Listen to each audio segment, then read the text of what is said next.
नमस्कार, welcome to श्रीयन्सी blogs. आज बनवूया सुकट, ज्याला इंग्लिशमध्ये बेबी श्रिम्पही म्हणतो. पहिले स्टार्ट करूया सुकट साफ करायच्या प्रोसेसने. आपल्याला सुकट घ्यायची आहे आणि त्याचा वरचं डोकं अशाप्रमाणे तोडून असं आपल्याला व्यवस्थित सगळे सुकट साफ करून घ्यायचे आहे. खरं तर बनवायला तर कंटाळा येतो, पण नवऱ्याची फरमाईश पूर्ण करण्यामध्ये एक वेगळाच आनंद. आता आपल्याला ऑनियन, टोमॅटो आणि कोथिंबीर त्याला व्यवस्थित कट करून घ्यायची आहे. आणि आता आपल्याला तेलामध्ये व्यवस्थित कांदा परतून घ्यायचा आहे गोल्डन ब्राऊन होईपर्यंत. त्याच्यानंतर ॲड करायचं आपल्याला टोमॅटो. आता सॉल्ट, चिली पावडर, गरम मसाला आणि हळद ते सगळ्यांना एकत्र मिक्स करून चांगलं आपल्याला परतून घ्यायचं आहे. चला आता साफ करूया आपण सुकटला. व्यवस्थित पाण्यामध्ये सोकून आपल्याला ॲड करायचे त्या मिश्रणमध्ये सुकट.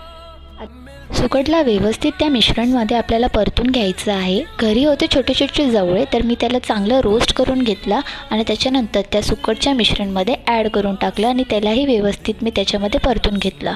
ॲड केली थोडीशी कोथिंबीर वरतून आणि 2 मिनटं ठेवलं त्याला वाफेवर. आता बघा, रेडी झाली आपली सुकटची भाजी, जी खाण्यामध्ये अगदी चवदार असेल. तुम्हीही बनवा आणि मला सांगा कॉमेंटमध्ये कशी आहे. जायच्या आधी चॅनलला लाईक, शेअर आणि सबस्क्राईब